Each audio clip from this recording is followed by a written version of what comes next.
नमस्कार, प्रदेश का number 1 news channel जी राजस्थान देख रहे हैं आप और मैं हूं आपके साथ विनय पंत। आज खास मुलाकात में हमारे साथ मौजूद हैं झालावाड़ एसपी अमित कुमार बुडानिया जी। सर, बहुत बहुत स्वागत है आपका खास मुलाकात में। Thank you Vinay. Sir, Jhalawar की एक नई जिम्मेदारी सर आपको मिली है सर, और किस तरह से इस जिम्मेदारी को आप देखते हैं? और सर, जैसे आप जयपुर में भी रहे, वहाँ पर आपने कई अनसुलझे जो मिस्ट्रीज थी लंबे टाइम से उनको खोला। कई मामले ऐसे थे जिसके अंदर मृतक जो है उसकी आज तक पहचान नहीं हुई, लेकिन आरोपी सारे अरेस्ट हैं। तो वहाँ जो एक तरीका था सर काम करने का, और यहाँ किस तरह के क्राइम और यहाँ पे जो तरीका है उसमें किस तरह का कुछ चेंज सर आया है? अभी सरकार ने जो नई जिम्मेदारी झालावाड़ एसपी के तौर पे मुझे दी है, निश्चित तौर पे पहले मैं जब सीओ के तौर पर झालावाड़ में लगभग 1.25 साल कार्य कर चुका हूँ। जयपुर में एज ए डीसीपी लगभग 1.5 साल के अनुभव के बाद में जो शहर की पुलिसिंग होती है, जिसमें शहर की पुलिसिंग को इस मायने से भी देखा जाता है कि हमारा रिस्पॉन्स टाइम कितना कम हो सकता है जनता की प्रतिवेदन या उनकी पीड़ाओं को सुनने में, या हमारा क्राइम डिटेक्शन, कोई गंभीर अपराध हुआ तो हम कितनी ट्रांसपेरेंसी से और कितनी शीघ्रता से उसे सोल्व करें, क्योंकि शहर में बड़ी सूक्ष्मता से उस चीज़ को देखा जाता है। उस रूप में वो शहर की पुलिसिंग आपको पुलिसिंग में देती है। झालावाड़ के तौर पे जो नई जिम्मेदारी है, निश्चित तौर पे यहाँ की चुनौतियाँ अलग है। यहाँ चूँकि एक दूर दराज का इलाका है जहाँ ग्रामीण आबादी जो है वो बहुत ज़्यादा है, ऐसे में एक यहाँ जो नई पुलिस के तौर पर हमारी नई जिम्मेदारी बन जाती है कि ऐसे लोग जिनमें बहुत सारे अपने अधिकारियों के प्रति जागरूक नहीं हैं, उनके प्रति हम कितनी संवेदनशीलता से अपनी ड्यूटी कर पाएँ, उन तक पुलिस की रीच बना पाएँ। सोशल मीडिया व अन्य जो जितने भी तंत्र हैं वो शहर की पुलिसिंग में बड़े करीब होते हैं, लेकिन यहाँ आपको जनता के बीच में जाना पड़ता है, बार बार उनसे संवाद स्थापित करना पड़ता है। उनकी जो समस्याएं हैं वो भी जो है उसी ग्रामीण परिवेश से जुड़ी रहती हैं, बहुत सारी समस्या और सामाजिक कुरीतियों से भी है। तो वो एक पुलिसिंग का पार्ट है। निश्चित तौर पे यहाँ की जो भौगोलिक दशाओं को देखकर यहाँ की जो चुनौतियाँ हैं, जैसे ड्रग रूट बड़ा झालावाड़ से होकर गुजरता है, एमपी के कई सारे ज़िलों के साथ में हम लोग बॉर्डर साझा करते हैं, तो ऐसे में दूसरे राज्य के साथ में समन्वय, वहाँ की पुलिस के साथ बेहतर समन्वय, ये यहाँ की चुनौतियाँ भी रही और हमारे लिए एक अवसर भी है। जी सर, एक मैं आपसे जानना चाहूँगा, जयपुर में जब आप थे तो सर 200 के करीब मुकदमे दर्ज किए गए और हिस्ट्री सीट भी उसमें सर खोली गई, और कई ऐसे बदमाश जिनके ऊपर ऑलरेडी काफ़ी मुकदमे थे लेकिन ध्यान उन पे पहले नहीं दिया जा रहा था, उन पे भी फोकस रखा गया। सर, वो किस तरह से आपने एक नवाचार किया और क्या उस तरह का सर यहाँ भी देखने को मिलेगा? वो हमारी कोर पुलिसिंग का ही पार्ट था। जैसा आपने बताया, लगभग हमने 200 ऐसे लोगों को अरेस्ट किया जिसमें पुलिस की तरफ से एफआईआर की गई। उसमें 100 करीब ऐसे लोग थे जो संगठित अपराधियों से वास्ता रखते थे, जिसमें पुलिस ने आसूचना जुटाकर उनके सारे गिरोह को पकड़ा और उनको बाद में उनको अरेस्ट किया। उसके बाद में हमने हाईकोर्ट तक भी उन लोगों का पीछा किया। और ठीक इसी तरीके से 100 लोगों को जो प्रतिबिंब पोर्टल आधारित ऐसे लोग जो साइबर फ्रॉड कर रहे हैं, वो हो सकता है जयपुर में बैठकर बाहर के लोगों के साथ फ्रॉड कर रहे हैं, जयपुर में उसकी कहीं कोई फ्रॉड नहीं हुआ, लेकिन अगर वो बाहर फ्रॉड कर रहे हैं तो वो स्टेट के लिए और कंट्री के लिए चुनौती है ही। तो करीब ऐसे 100 लोगों को हमने अरेस्ट किया। तो 200 ऐसे लोग अरेस्ट हुए जिनका बड़ा क्रिमिनल बैकग्राउंड था, जिसमें पुलिस की तरफ से एफआईआर हुई, और एफआईआर करके हमने न केवल उनको अरेस्ट किया बल्कि हाईकोर्ट तक हमने पीछा किया और हमने कोशिश की कि वो उनको सख्त सज़ा मिले। ठीक इसी प्रकार से ऐसे लोग जो बिल्कुल सक्रिय थे अपराधों के क्रम में, तो लगभग हमने 52 हिस्ट्री शीट खोली उन अपराधियों का चिन्हीकरण करके, जिनके 6 या अधिक मुकदमे हैं और सारे मुकदमे गंभीर प्रकृति के, और पिछले सालों में उनमें से कई मुकदमे दर्ज हुए हैं, यानी उनकी अभी जो प्रोफाइल है वो बहुत एक्टिव है। तो उन लोगों का चिन्हीकरण किया। लगभग 17 हिस्ट्री शीटर और हार्ड कॉर पे मुकदमे हुए, जनवरी से हम जून तक की बात करें, और सारे लगभग नॉन बेलेबल धाराओं में वो लोग बंद हुए। जब उनकी कोर्ट में भी तारीख पेशी हुई, बेल के लिए सुनवाई हुई, तो हमारे आईओ खुद प्रेजेंट हुए। तो जो हार्ड कोर हिस्ट्री शीटर ऐसे लोग हैं जिन्होंने समाज में लोगों का जीना दुभर कर रखा है, उनके खिलाफ अगर हमें कोई शिकायत मिलती है, कोई एफआईआर आती है, तो पुलिस गंभीरता से उच्च अधिकारी उसकी इन्वेस्टिगेशन करे। तो हमने एसएचओ और सेकंड अधिकारी को इसकी इन्वेस्टिगेशन दी और उसमें बड़ी मजबूत इन्वेस्टिगेशन करके, ताकि उनका पीछा हो, उनको सज़ा मिले।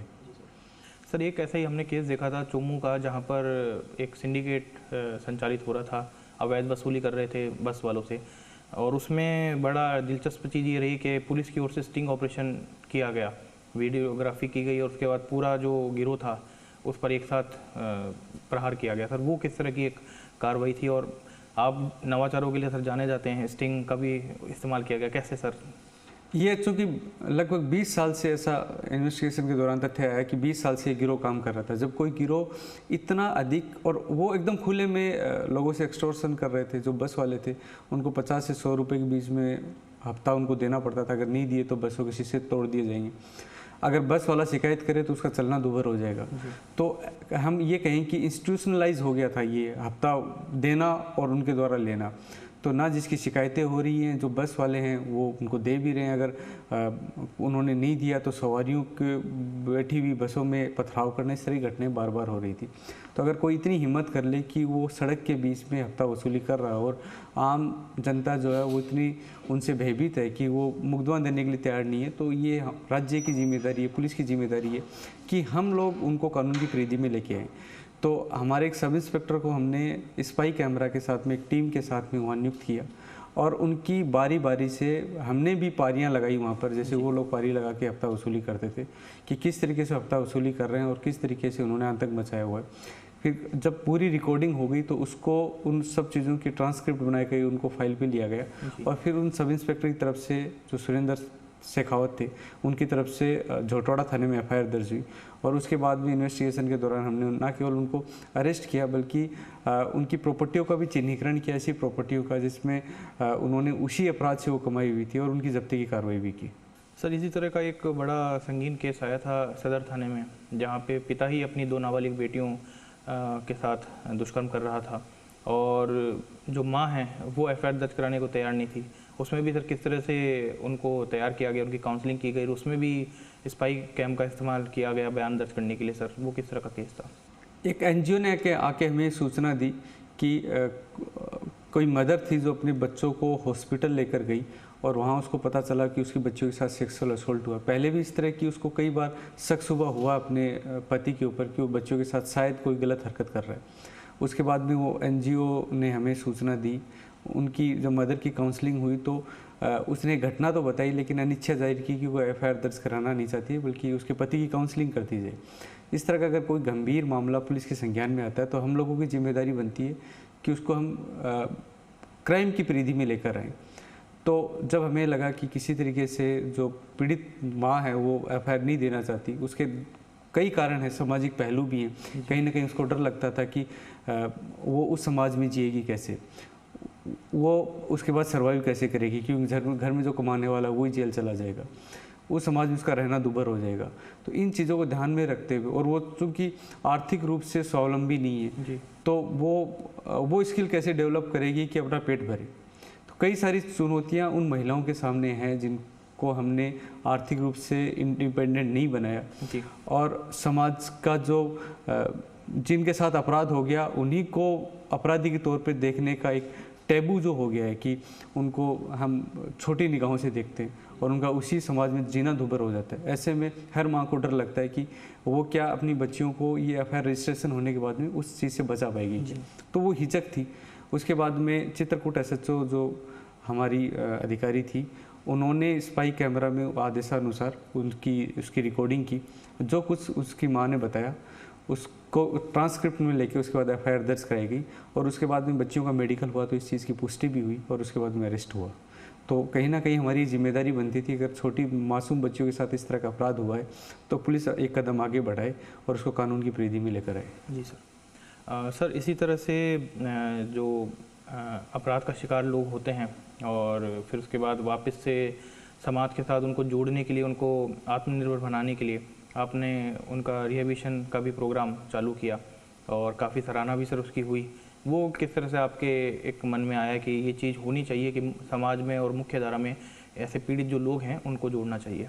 कई सारे ऐसे क्राइम सीन होते हैं, पुलिस अधिकारी के तौर पे या पुलिस कर्मी के तौर पे जब हम लोग क्राइम सीन पे पहुंचते हैं तो हमें लगता है कि मुलजिम को गिरफ्तार कर लेने भर से उस पीड़ित के साथ न्याय नहीं हो गया। हम अगर अपराधी को सज़ा भी दिला दें तो कई मायनों में लगता है जिसके साथ अपराध हुआ, जो उस क्राइम स्पॉट के सबसे बीच में था और स्पॉट के बाद में सबसे कमज़ोर हो गया, उसके साथ क्या हम न्याय कर पाए क्या। जैसे एक एग्जांपल था कि एक बच्चा था, उसके पिता ने उस बच्चे की माँ को, मतलब अपनी पत्नी को, बच्चे के सामने मार दिया। वो उसकी पत्नी गर्भवती थी, तो जो मासूम ना जन्म लेने वाला था, जन्म लेने से पहले उसकी भी हत्या हो गई।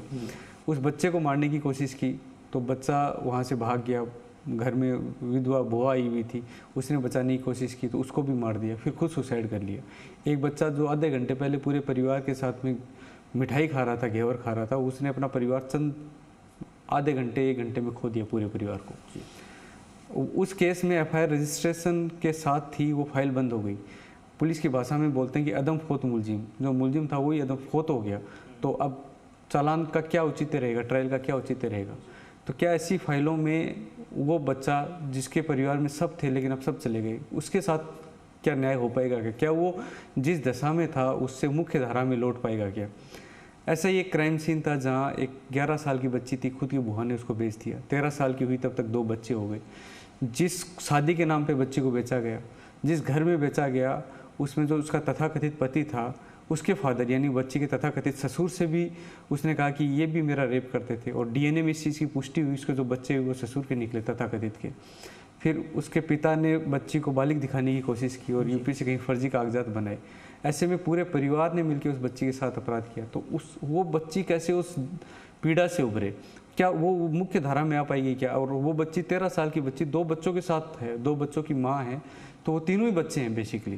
तो अगर उनको मुख्य धारा में नहीं लाया गया और उनके जीवन में उम्मीद नहीं आई, तो कानून या सरकार की जिम्मेदारी ये भी है, हम सरकार को ही रिप्रेजेंट करते हैं, कि हम उनकी जीवन में एक होप दें, एक आशा दें। और उस क्राइम सीन को, ये हमारी अपने खुद के साथ भी एक कहीं ना कहीं अंतर्द्वंद की लड़ाई है, नैतिक लड़ाई हमारे भीतर, कि उस क्राइम सीन के बाद में जो ना भूलने वाला दर्द है, जो पीड़ा हमारे भीतर रहती है, वो कहीं ना कहीं हमारी भी वो द्वंद्व खत्म होता है। और हमारी जो नैतिक जिम्मेदारी है उस व्यक्ति के प्रति जो खुद संभलने में सक्षम नहीं है उस क्राइम सीन के बाद, तो हम अपनी जिम्मेदारी निभाएं और उसको मुख्य धारा में लेके आएँ। तो इसी तरह हमने एक पहल शुरू की, नवोदय जहाँ उम्मीद से खिलता है कल। तो हमने जयपुर वेस्ट के 7 ऐसे केसेस जहाँ जिसके साथ अपराध हुआ वो सबसे कमज़ोर था, उनकी पहचान की, और उन 7 परिवारों में लगभग 15 से 17 लोगों का रिहेबिलिटेशन कराया, जिसमें न केवल उनकी फिक्स्ड इनकम, बच्चों की स्कूल एजुकेशन, स्किल डेवलपमेंट, रोजगार की गारंटी, 2 मामलों में हमने उनको घर भी दिलाया जी, ताकि जिनके सर पे छत नहीं है, ताकि उनको एक आवास मिले और सुरक्षित आश्रय मिले। जी सर, आपसे चर्चा आगे भी इसी तरह से जारी रखेंगे। वक्त है एक छोटे से ब्रेक का। हम जल्द ब्रेक के बाद हाजिर होंगे। आप कहीं भी नहीं जाइएगा और खबरों के लिए बने रहिए जी राजस्थान पर।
नमस्कार, एक बार फिर से स्वागत है आपका जी राजस्थान पर, ब्रेक से पहले खास मुलाकात में हम झालावाड़ एसपी अमित कुमार बुडानी जी से बात कर रहे थे। सर एक बार फिर से आपका स्वागत है ब्रेक के बाद। सर अभी हमने कई बात करी, एक चीज़ और सर जो हुई शायद स्टेट में पहली बार हुई हो, भागलोटा अग्निकांड काफ़ी विभत्स हादसा था। उसमें आपने उन लोगों को ढूंढा जो वहाँ पे देवदूत बन के आए, और ना केवल उनको ढूंढा बल्कि उनको स्टेट लेवल पर सम्मानित भी कराया, जो कि राजस्थान पुलिस के इतिहास में पहली बार हुआ। सर किस तरह से आपके मन में आया कि इस तरह का नवाचार भी करना चाहिए ताकि उनसे और लोग भी प्रेरित हो और इस तरह की जब घटना अगर कभी कहीं किसी जगह हो तो लोग मदद के लिए आगे आए? जो सरकार की केंद्र सरकार की गुड सैमरिटन योजना है वो इसी संकल्प के साथ लाई गई कि रोड में होने वाले एक्सीडेंट में अगर उनको फर्स्ट गोल्डन आवर में अगर उनको कोई व्यक्ति, भला व्यक्ति उनको हॉस्पिटल लेके चला जाए तो शायद उस क्रिटिकल समय में लेके चला गया तो उनका जीवन बच सकता है। तो किसी भी व्यक्ति का जीवन उसके परिवार के लिए संपदा होता है। भागलोटा जब इंसिडेंट हुआ तो हमने देखा कि बहुत सारे लोगों ने सामान्य रोड एक्सीडेंट में बचाने वाले के ऊपर जीवन का जोखिम नहीं होता, लेकिन वहाँ तो जीवन के जोखिम पर लोगों ने लोगों को बचाया। वहाँ ऐसी दशा थी जहाँ कोई व्यक्ति जो बचाने जा रहा है वो उसकी खुद की भी कैजुअलिटी हो सकती थी। हम लोग मौके पे पहुँचे, उससे पहले वहाँ के आसपास के जो रहनवासी लोग थे वो पहुँचे। उन्होंने ना केवल लोगों को वहाँ से बाहर निकाला, आग बुझाने में भी हमारी मदद की। हमने उस घटना के बाद में जब आसपास के सीसीटीवी कैमरे इनका एनालिसिस किया तो देखा कि बड़ी संख्या में लोगों को लेके हॉस्पिटल पहुँचे। आग में उन लोगों ने जीवन को रिस्क में डाल के प्रवेश किया। तो हमने उन लोगों का पहला ऑफिशियल डॉक्यूमेंटेशन किया जिसमें 25 के आसपास ऐसे लोगों की पहचान की जिन्होंने अपने जीवन के जोखिम के साथ में उन लोगों को वहाँ से बाहर निकाला और हॉस्पिटल लेके गए। तो उनको मुख्यमंत्री आयुष्मान जो जीवन रक्षा योजना है जिसमें तब ये प्रावधान था कि 10,000 रुपये तक की राशि जो गुड सैमरिटन है उनको मिलती है। तो हमने वो उनका ऑफिशियल डॉक्यूमेंटेशन करके संबंधित एजेंसीज को भेजा और उनको पुलिस मुख्यालय के स्तर पे और राज्य सरकार के स्तर पे उनको सम्मानित कराया। ये कहीं ना कहीं हम जो आए दिन रोड एक्सीडेंट देखते हैं तो कहीं ना कहीं हम लोग मीडिया में भी या प्रशासन की एजेंसियाँ भी कई बार हम इस चीज़ की आलोचना करते हैं कि कुछ लोग फ़ोन लेकर रील बना रहे हैं या उन लोगों की मदद नहीं कर रहे हैं जो संकट में, लेकिन बहुत सारे ऐसे लोग हैं जो मदद भी कर रहे हैं। तो हमारा प्रयास ये भी होना चाहिए कि जो लोग मदद कर रहे हैं उनके उन प्रयासों को हम रिकॉग्नाइज़ करें और समाज के सामने लेके आएँ, उन रियल हीरोज़ को हम लोग रिकॉग्नाइज़ करें। तो हमारा एक प्रयास था। मैं आपके चैनल के माध्यम से ही बताना चाहूँगा कि अब उस गुड सैमरिटन को राहवीर योजना में चेंज कर दिया गया सरकार के द्वारा और अब 25,000 रुपये तक की राशि जो क्रिटिकल दशाओं में लोगों को लेके जाते हैं हॉस्पिटल उनको मिल जाती है। और झालावाड़ में 2 दिन पहले इस तरह की जिसमें कलेक्टर साहब और पुलिस अधीक्षक हम सब लोग होते हैं वो कमेटी आगे प्रपोजल भेजती है। तो हमने यहाँ से पहले युवक का एक प्रपोजल बना के भेज भी दिया है जिसने गोल्डन आवर में किसी को हॉस्पिटल लेकर गए। सर एक केस और था मेरे को याद आ रहा है सर, जिसके अंदर एक महिला थी प्रोफेसर जिनको पागल घोषित करने की कोशिश की गई, उनके घर वालों द्वारा पागल खाने में भर्ती करा लिया गया और उनका जो उनकी संपत्ति थी उसको हड़पने की कोशिश की गई। वो भी एक सर बड़ा इंटरेस्टिंग केस था जिसको आपने सुलझाया सर। वो किस तरह का केस था वो भी मैं जानना चाहूँगा सर। एक महिला प्रोफेसर थी बेसिकली, तो उसको परिवारजन द्वारा हॉस्पिटल में भर्ती करवाया जाता है इस आशय से कि इसका इलाज कराया जाएगा। जब इस मामले की अनुसंधान हुई तो ये पता चला कि जब उसको हॉस्पिटल भर्ती कराया गया तो उसका फ़ोन परिवारजनों ने उस वक्त छीन लिया। उनको लगा कि हमने फ़ोन छीन लिया, लेकिन उसके पास कोई और फ़ोन था जिसमें सारी रिकॉर्डिंग ऑन रिकॉर्ड आ गई। उसकी ट्रांसक्रिप्ट हमने देखी तो ये पता चला कि ज़बरदस्ती हॉस्पिटल में कहीं ना कहीं भर्ती करा के उनको पागल घोषित करने की कोशिश की गई। जो हॉस्पिटल्स के भी रिकॉर्ड लिए गए और जो उस वक्त मौके की स्थिति थी कि जिस दशाओं में उनको भर्ती कराया गया और जो बीमारी दिखाने की कोशिश की गई हॉस्पिटल से, वही रिकॉर्ड मांगने पर हॉस्पिटल के आंसर्स कुछ और थे कि उन्होंने ऐसे कोई लक्षण नहीं पाए। उसका कारण ये था कि कहीं ना कहीं परिवारजन ये चाह रहे थे कि जो प्रॉपर्टी उस महिला के नाम थी, जो महिला प्रोफेसर थी, जो यूएस तक भी पढ़ाने जाती थी, कि कहीं ये प्रॉपर्टी इस महिला के नाम नहीं रह जाए और हम इसको अगर ये पागल घोषित हो जाती है तो प्रॉपर्टी हमारे नाम हो जाएगी। तो उसमें टेक्निकल पहलू पे जब उन बिंदु की अनुसंधान हुई तो ये पता चला कि किस तरह परिवार ने ही अपने परिवार के सदस्य के साथ और प्रॉपर्टी को लेकर इस तरह की धोखाधड़ी कारित की और इस तरह की किडनैपिंग जैसी करते किया।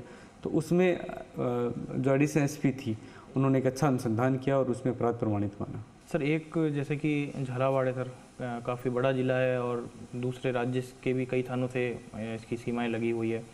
मादक पदार्थ तस्करी का एक रूट है सर और काफ़ी चैलेंजिंग भी है। और इसमें सर जो हम देखते आए हैं, जो पिछले कुछ सालों से जो ट्रेंड बदला है, जो बच्चे हैं, युवा हैं या नाबालिग हैं, उनका प्रयोग ये लोग कर रहे हैं। पहले उनको नशे की लत लगाई जाती है, फिर उन्हीं के जरिए तस्करी भी कराई जाती है। तो सर ऐसे में आप जो यूथ है और बेसिकली जो नाबालिग है, जो कि नासमझ है, उनके लिए क्या मैसेज देना चाहेंगे? हमने कोशिश करेंगे, हम लोग ऐसे लोग जो वास्तव में दो तरह के लोग ड्रग तस्करी में इन्वॉल्व होते हैं, एक जो तस्कर है वो, एक जो पैडलर है वो। तो पैडलर में जैसा आपने बताया कि कई बार इस तरह बच्चों को, महिलाओं को इस्तेमाल करने की प्रवृत्ति होती है। कल ही झालावाड़ में केस हुआ है जिसमें महिलाओं को तस्करी की आड़ में इस्तेमाल किया जा रहा था। एक मासूम बच्चा भी उनकी गोद में था कि पुलिस उस नाकाबंदी के दौरान किसी को चेक नहीं करे। तो इस तरह का ट्रेंड रिसेंटली उभरा है। हमारी कोशिश ये भी रहेगी आने वाले समय में कि जो मेन तस्कर हैं उन पे हम लोग नज़र रखें। पिछले कुछ समय में हमने पिछले 1 महीने में ऐसे 4 केसेस के आसपास किए हैं जिसमें सेक्शन 30 उन मेन तस्करों पे लगाई है, मुख्य तस्करों पर, जो इस तरह तस्करी को अंजाम ले रहे हैं। भले ही उनसे रिकवरी, अगर बड़ा तस्कर है उनसे रिकवरी छोटी भी होती है और ये साबित हो जाता है कि वो तस्करी का षड्यंत्र कर रहे हैं तो 10 साल तक की सज़ा है। तो झालावाड़ में से लगभग 4 मामलों में कई सारे बड़े तस्करों को हम लोगों ने गिरफ्तार किया है। हम कोशिश करेंगे उनकी संपत्तियों का चिन्हीकरण करके 68 एक्ट के तहत उनको फ्रीज कराएं।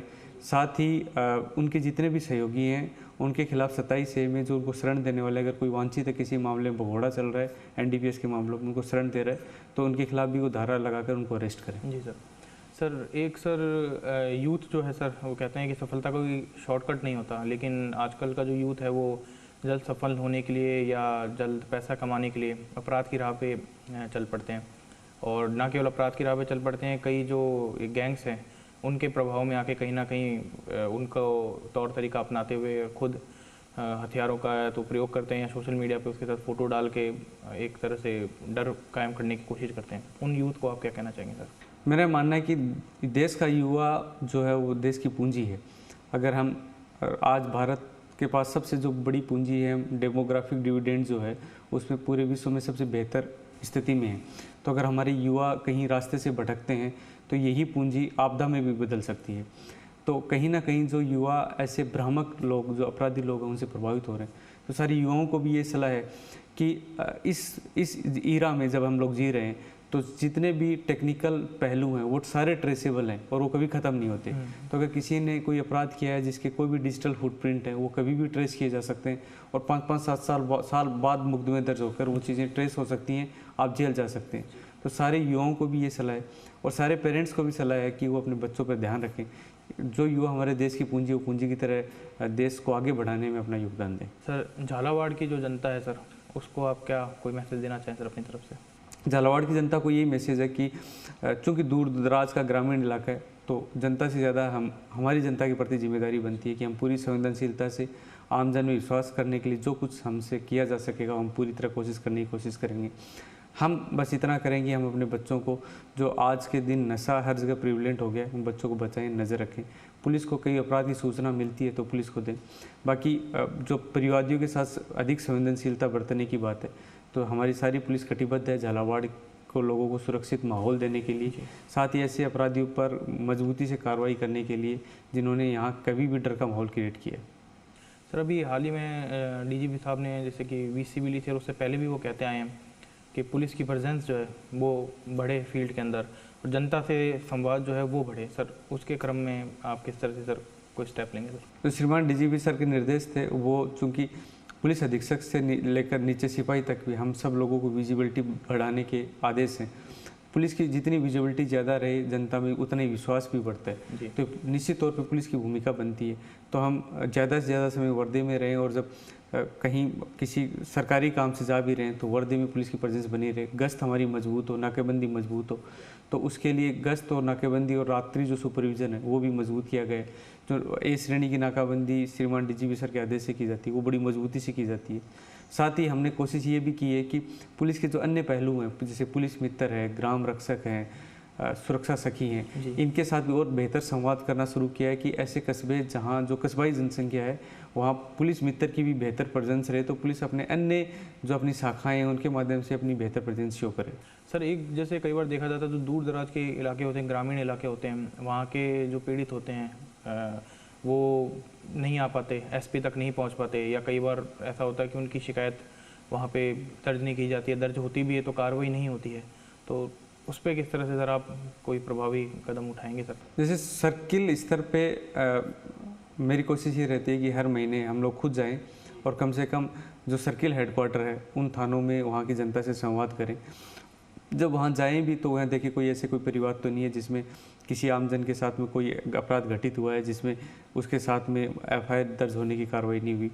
तो हमारी कोशिश ये भी रहनी चाहिए कि हम मुख्यालय से जो दूर दराज के इलाके जाके उनसे संवाद स्थापित करें और बेहतर तरीके से पुलिसिंग को मजबूती से जनता की सेवा के लिए कटिबद्ध रखें। सर बहुत बहुत धन्यवाद, हमें अपना कीमती समय देने के लिए। आपसे बात करने का मन तो और कर रहा है लेकिन समय की पाबंदी है, थैंक यू। हमें आपसे यहाँ पे इजाज़त लेनी होगी। Thank you. और तो भी आपने देखा, खास मुलाकात में झालावाड़ एसपी अमित कुमार बुडानिया जी हमारे साथ मौजूद थे, जिन्होंने कई पहलुओं पे बातचीत की।